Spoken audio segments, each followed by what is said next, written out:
"Focus and fight," said the street kid to the retired veteran in the wheelchair.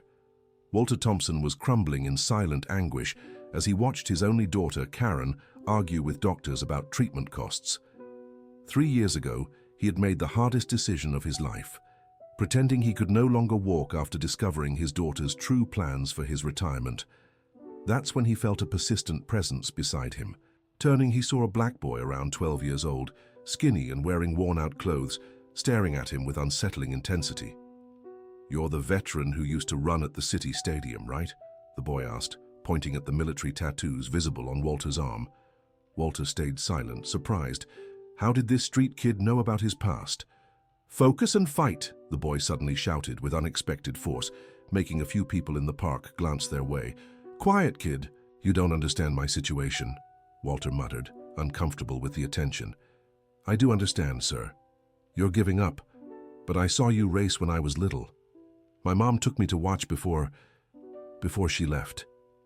The boy, who introduced himself as Tyler James, started showing up every day at the park across from Walter's apartment, always with the same message: focus and fight. The 68-year-old veteran grew increasingly irritated by the persistence. Walter had once been one of Denver's best long-distance runners in the 80s and 90s. His medals still decorated a dusty shelf in his apartment. But 3 years ago, when he found out Karen planned to move him into a retirement home to access his military pension, he decided to fake a condition that would stop her. The act began after a deliberate fall. Walter pretended to have a spinal injury and, with the help of manipulated medical tests from an acquaintance, got the diagnosis he needed.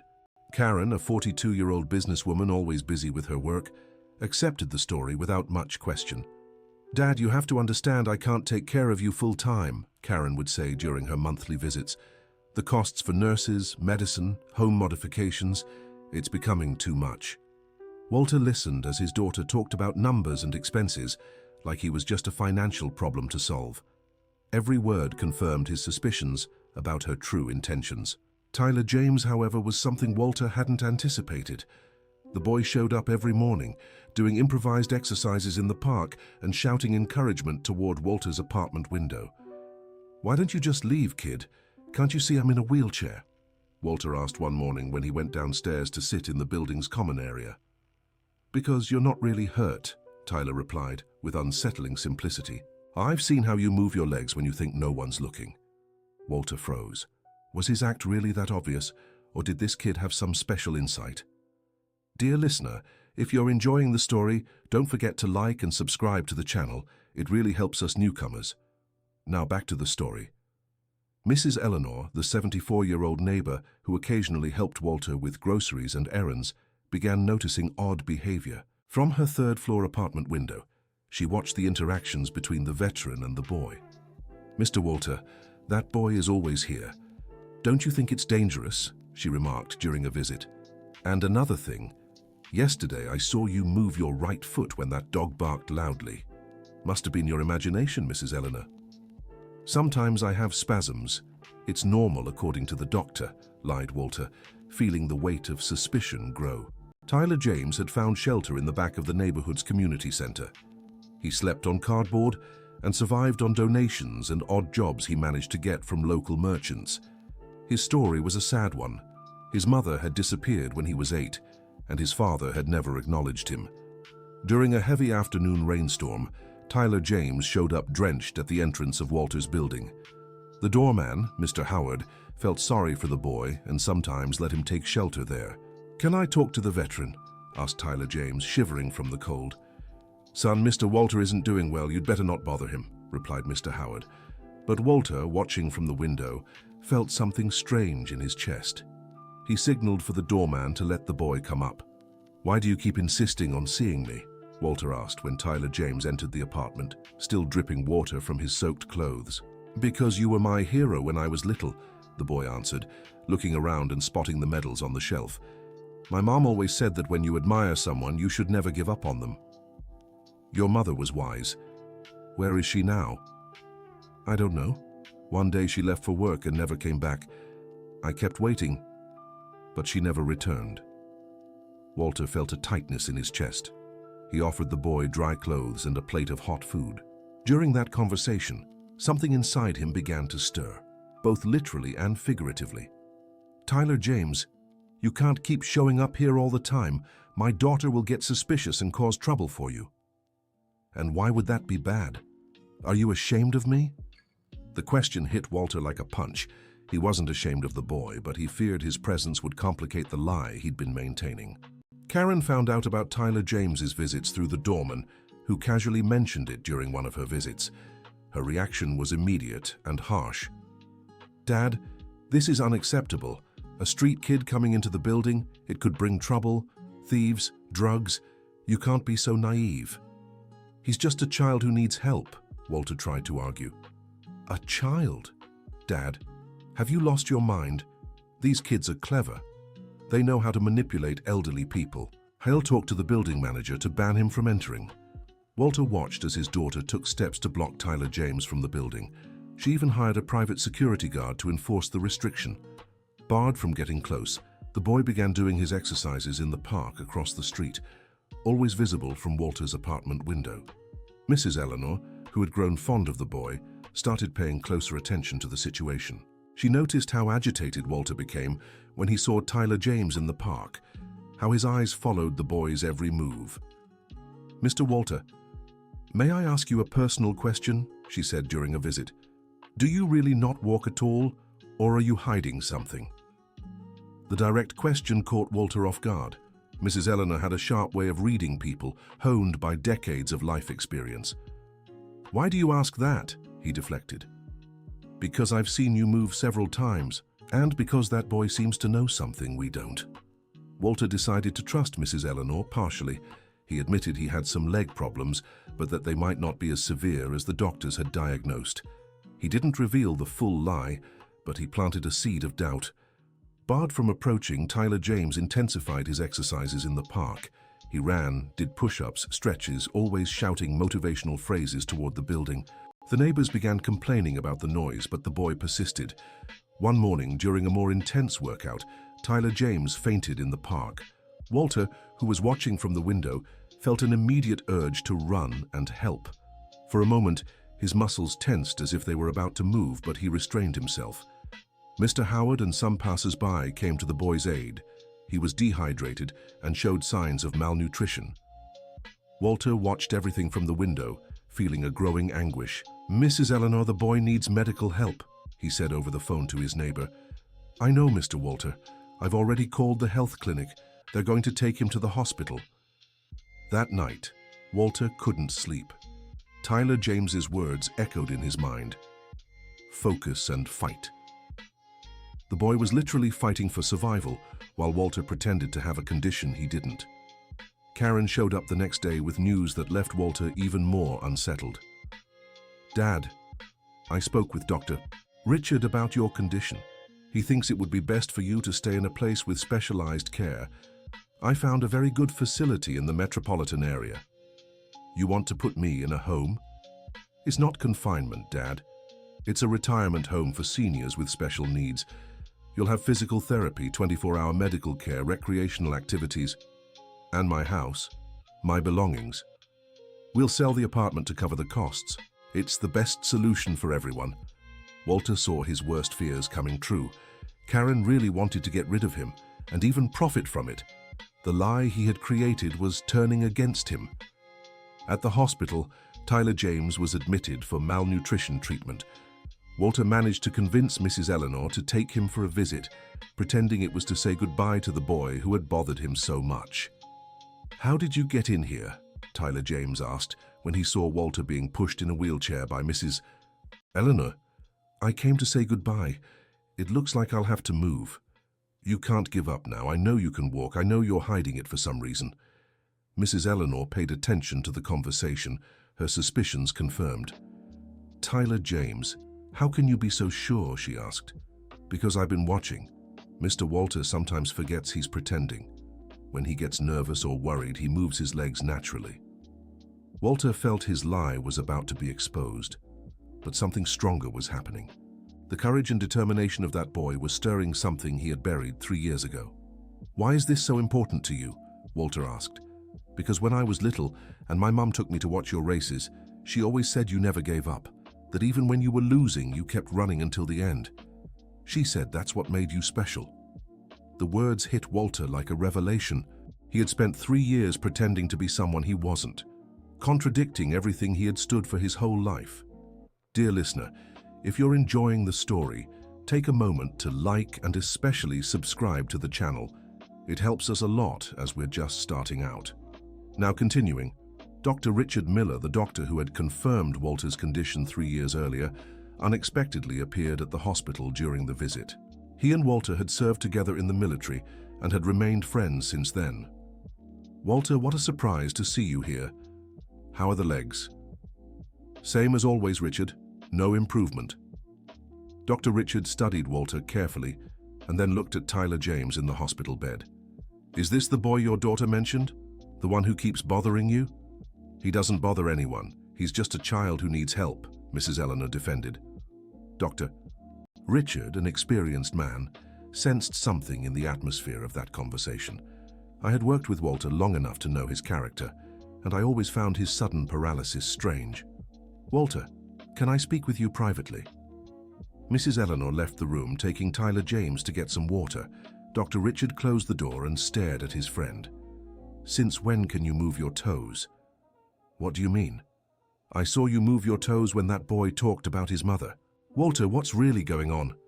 Walter found himself cornered by the friend who had helped create the charade. He decided to tell part of the truth. "Richard, I found out some things about Karen, things that made me question whether she really cares about me or just my money." "So you're pretending you can't walk to test your daughter?" "That wasn't the original plan, but it turned into that." Dr. Richard shook his head, worried. "Walter, this could have serious legal consequences. If your daughter finds out I falsified medical reports..." "I never said you falsified anything. You just exaggerated a problem I really had at the time." "But 3 years, Walter. 3 years faking paralysis? That's gone way beyond any reasonable limit." The conversation was interrupted by the return of Mrs. Eleanor and Tyler James. The boy looked directly at Walter and said, "Mr. Walter, I had a dream while I was here at the hospital. I dreamed you were running on a huge track, but there was a heavy chain tied to your leg. In the dream, you stopped running because you thought the chain was real, but when you looked closely, you saw it was just an illusion." The symbolism of the dream struck Walter deeply. Tyler James had unknowingly described his exact situation. Dr. Richard watched Walter's reaction and realized the boy had a powerful influence on his friend. "Tyler James, where will you stay when you leave the hospital?" asked Dr. Richard. "I don't know, probably go back to the community center." "That's no place for a child. Walter, you can't let that happen." "What do you want me to do? I'm in a wheelchair. I can't take care of a child." "But if you could walk," Dr. Richard hinted, giving his friend a meaningful look. That night, Walter had a difficult conversation with Mrs. Eleanor. He confessed that his limitations weren't as severe as they appeared, and that he'd been living a lie for 3 years. "I suspected as much," said Mrs. Eleanor with understanding. "But why keep pretending?" "Because now it's too late. If Karen finds out, she could sue me for fraud. And worse, she might stop me from helping Tyler James." "Mr. Walter, that boy has touched something in your heart. That's no coincidence. Sometimes God puts people in our path to show us who we really are." Mrs. Eleanor had a wisdom that came from decades of experience. She had raised 5 children alone after her husband passed away young and knew about sacrifices and tough decisions. "What do you think I should do?" asked Walter. "I think you should stop running from the truth, both the truth about your legs and the truth about your daughter." Meanwhile, Karen was speeding up her plans for institutionalization.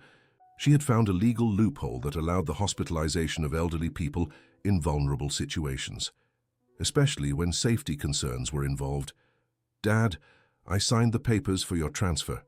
You're going to Golden Years Retirement Home next week." "What if I don't want to go?" "Dad, you're not in a position to make that decision. The doctor confirmed your incapacity, and now with this street kid showing up here, it's a safety issue." Walter realized he had dug his own grave. The lie he created to protect himself was now being used against him. Tyler James was discharged from the hospital, but had nowhere to go. The community center had temporarily closed for renovations. Mrs. Eleanor suggested he stay temporarily at Walter's apartment. "That's impossible," Walter protested. "Karen will freak out if she finds out." "Then don't tell her," Mrs. Eleanor suggested pragmatically. "It's just for a few days until we figure out the boy's situation." Tyler James settled onto the couch in Walter's apartment. For the first few days, it was awkward for both of them. The boy was polite but observant, and Walter felt constantly watched. "Mr. Walter, can I ask you something?" Tyler said during breakfast. "Go ahead. Why don't you tell your daughter the truth?" "What truth?" "That you can walk." Walter nearly choked on his coffee. The boy had spoken with unsettling casualness. "You don't know what you're talking about." "Yes, I do. Last night I saw you get up from the chair to get a glass of water in the kitchen. You forgot I was here."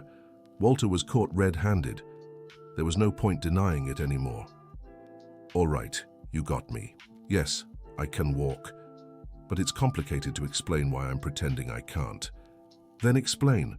I've got time." Tyler listened to Walter's entire story in silence. When the veteran finished speaking, the boy made an observation that surprised him. "You're punishing the wrong person." "What do you mean?" "You're punishing yourself for having a bad daughter, but that's not your fault. And pretending you can't walk won't make her a better person." The wisdom of that 12-year-old boy was shaking Walter's certainties. "So what do you think I should do?" "You should get up from that chair and live your life. If your daughter is a bad person, at least you'll find out by being who you really are." That same day, Karen showed up with social workers and representatives from Golden Years Retirement Home to evaluate Walter's condition. Tyler's presence complicated everything. "Dad, what is this boy doing here? I made it very clear I didn't want this situation." "He has nowhere else to stay. It's temporary. This proves you're not in a position to make responsible decisions, Mr. Parker." She turned to the retirement home representative. "As you can see, my father is being influenced by questionable elements."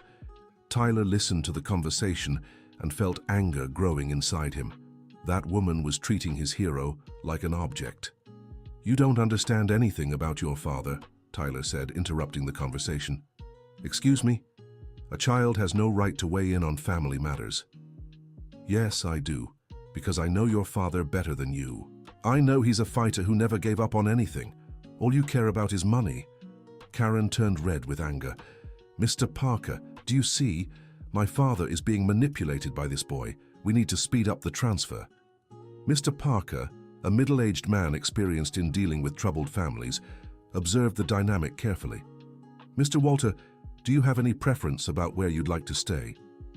"I'd like to stay in my own home." "But Dad, that's impossible. You need specialized care."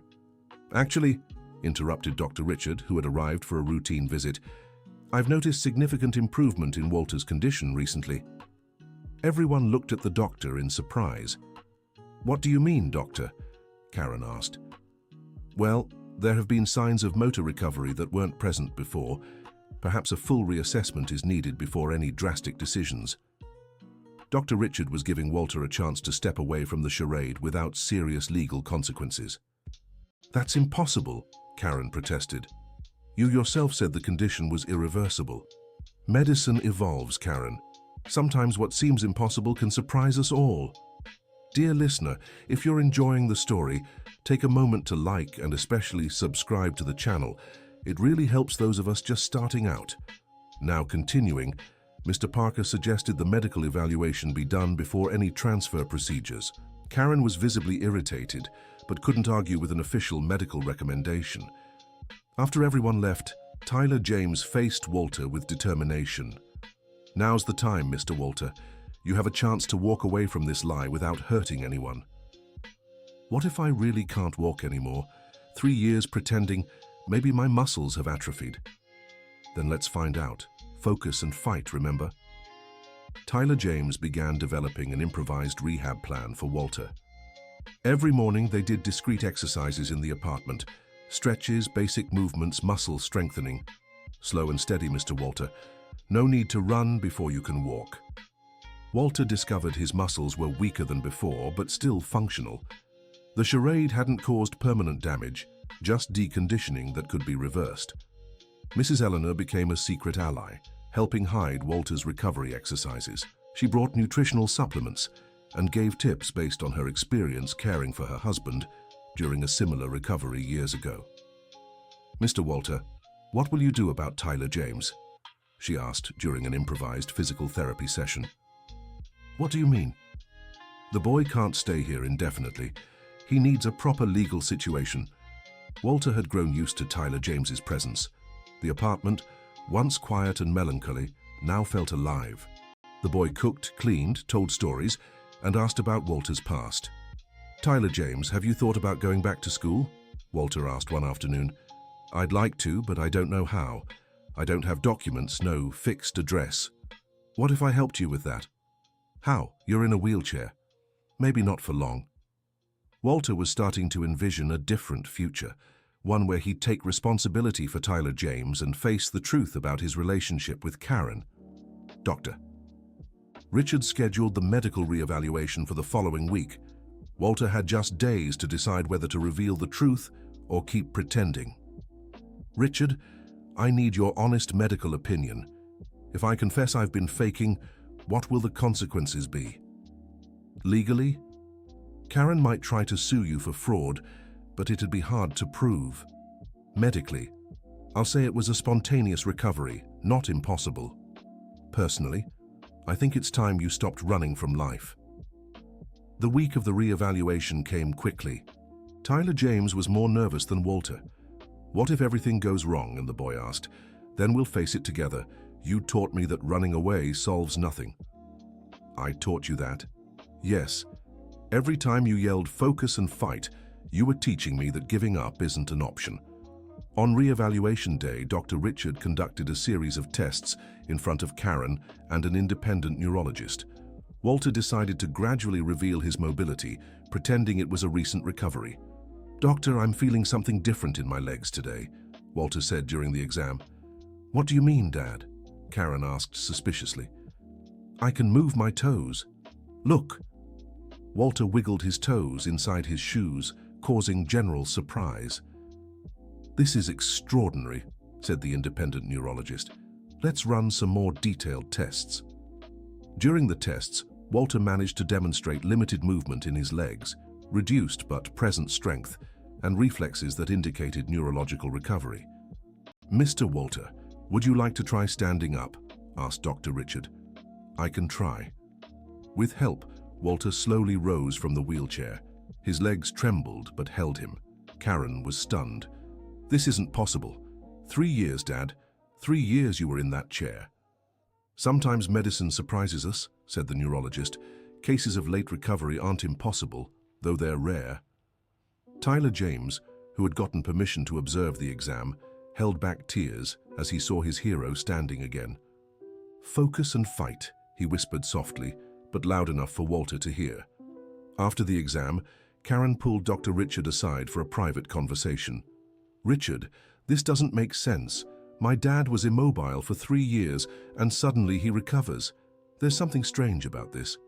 Karen, you should be happy about your father's recovery, not looking for problems where there aren't any." "Happy? Do you know how much money I spent on equipment, renovations, nurses? And now I find out maybe it wasn't even necessary." Dr. Richard realized Karen was more concerned about the financial implications than her father's health. "Karen, can I ask you a medical question? When was the last time you actually talked to your dad about something other than money or medical care?" The question caught Karen off guard. She couldn't answer right away. "What does that have to do with his medical condition?" "Everything.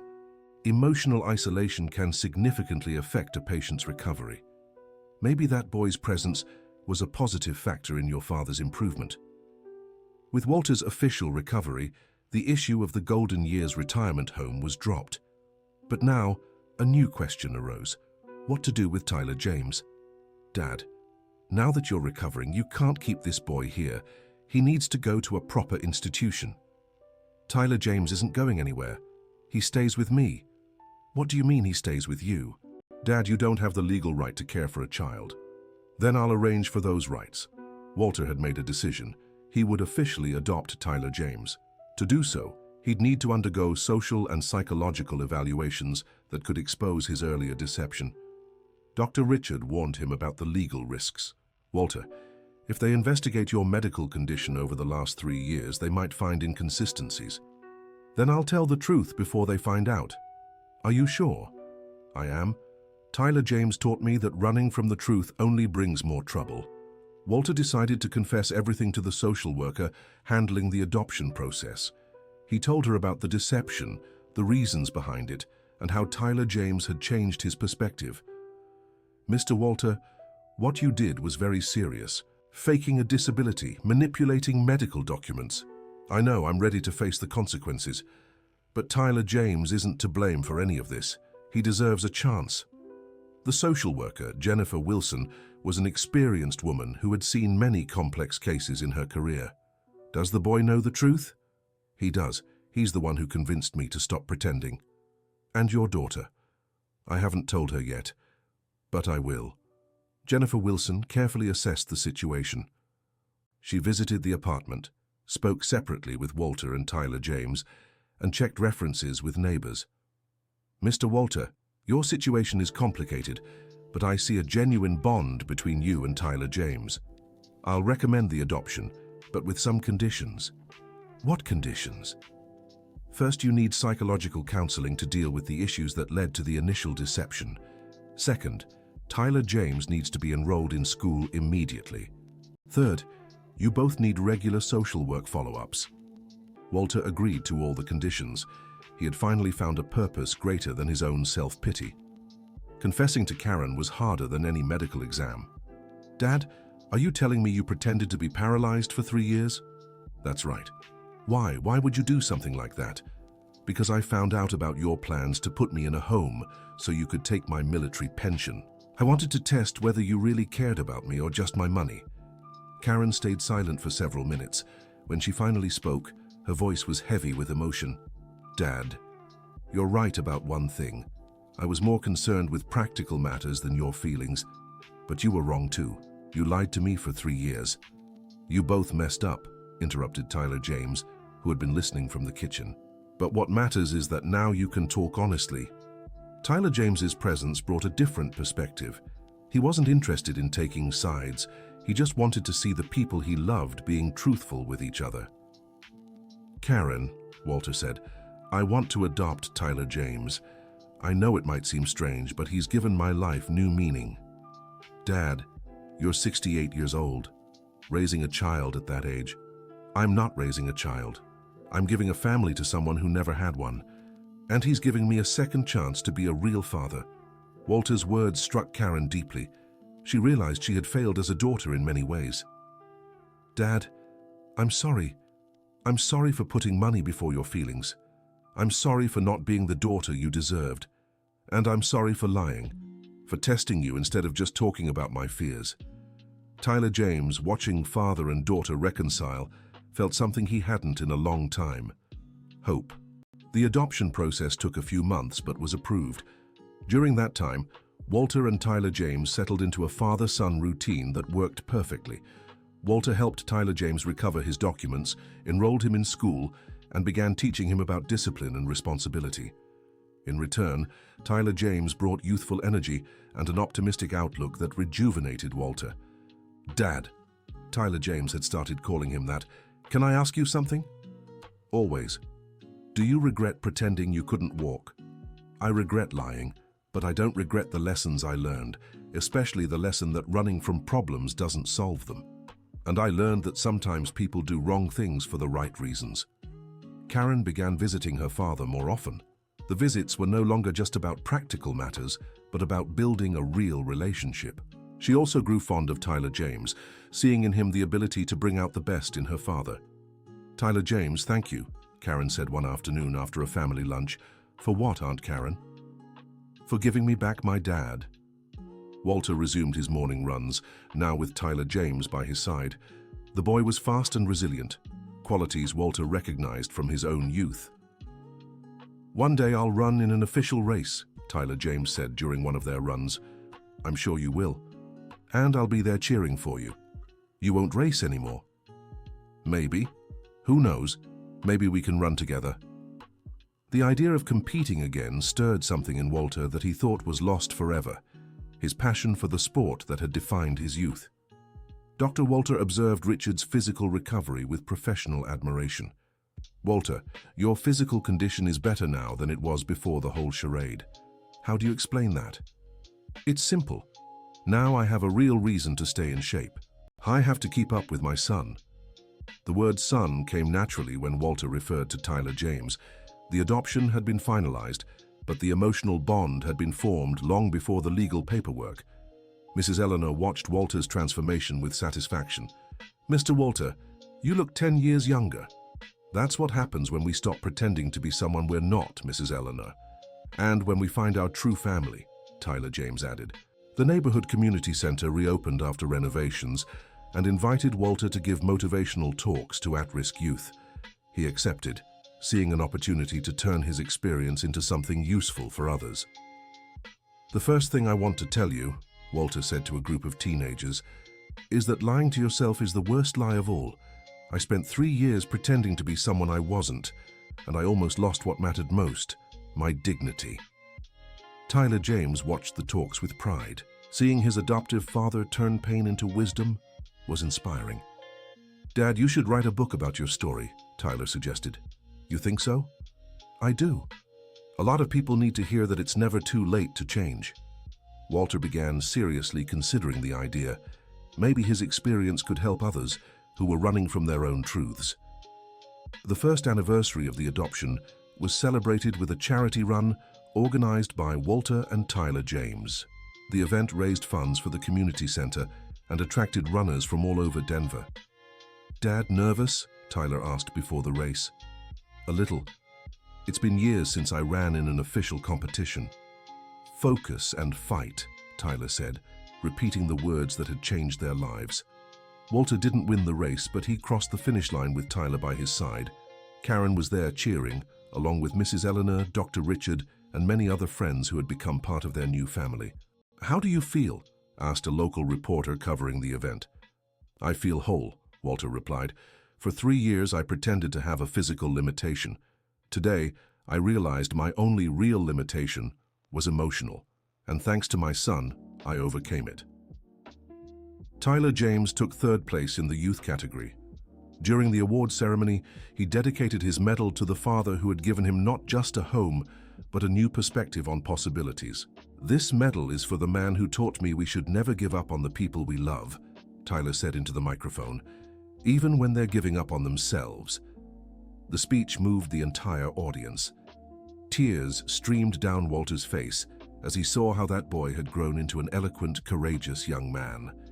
In the months that followed, Walter and Tyler James continued to develop their father-son bond. Morning runs became a sacred ritual, a time for connection and planning the future. "Dad, what's your biggest dream now?" Tyler asked during one of those runs. "To see you graduate from State University and achieve all your dreams. And yours." "I want to be a physical therapist to help people who really struggle to walk. And I want you to keep running with me until you're 100. 100? I think you're being too optimistic." "No, I'm not. Focus and fight, remember?" Walter laughed. That phrase had become the family's unofficial motto. Karen was changing too. She started joining the weekend morning runs and gradually rebuilt her relationship with her father. "Dad, I've been thinking about something," she said during a family breakfast. "What is it?" "I want to help the community center financially. I want other boys like Tyler James to have opportunities." "That would be wonderful, Karen. It's my way of making up for the mistakes I made and honoring the second chance you all gave me."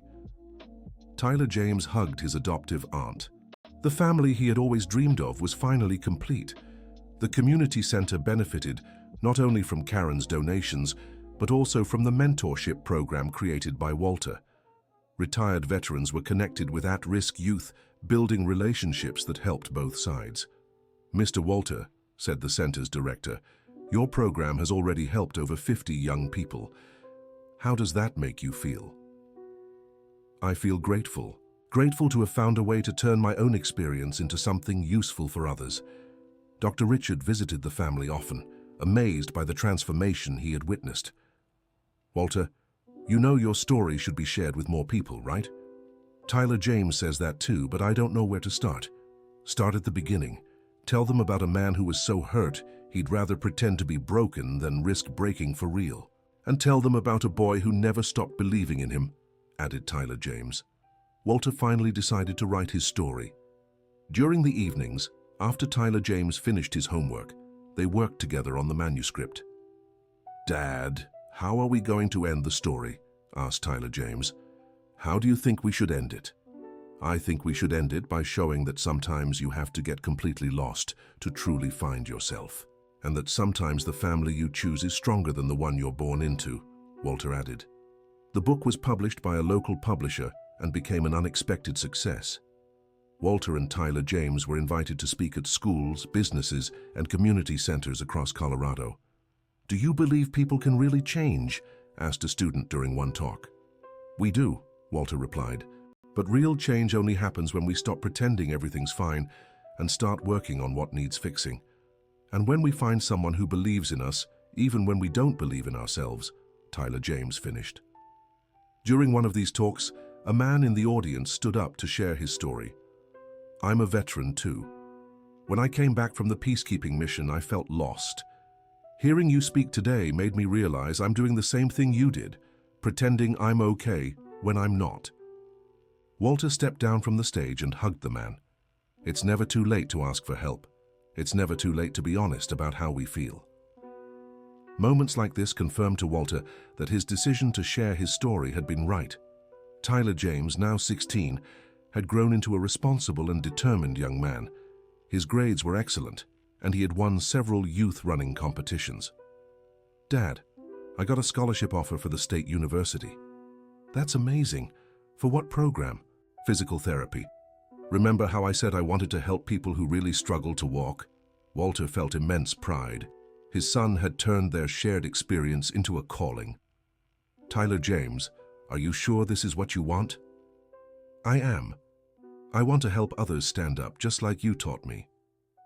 "Like I taught you? You're the one who taught me to stand up." Then we taught each other. Tyler James's high school graduation was an emotional event for the whole family. Walter, now 72 years old, still kept himself in excellent shape and continued running regularly. "Dad, thank you for giving me a family," said Tyler James during his speech as the class valedictorian. "Thank you for giving me a purpose," Walter replied from the audience. Karen, who had become a constant presence in their lives, wiped away her tears with pride. "I never imagined such a complicated situation could turn into something so beautiful," she said to Mrs. Eleanor, who was also there. "Sometimes God uses our worst decisions to lead us to our greatest discoveries," the wise neighbor replied. During the graduation party, Tyler James announced a surprise for Walter. "Dad, remember when you said maybe one day we could run a race together?" "I do." "Well, I signed us up for the Denver Marathon. Will you run with me?"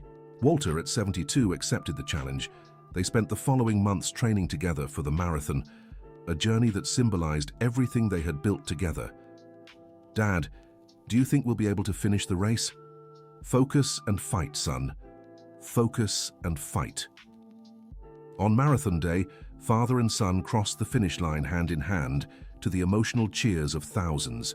Karen, Mrs. Eleanor, Dr. Richard, and dozens of young people impacted by the mentoring program were there cheering them on. "How do you feel?" a reporter asked after they finished. "We feel victorious," Tyler James answered. "Not because we finished the race, but because we learned that the real victory is never giving up on the people we love.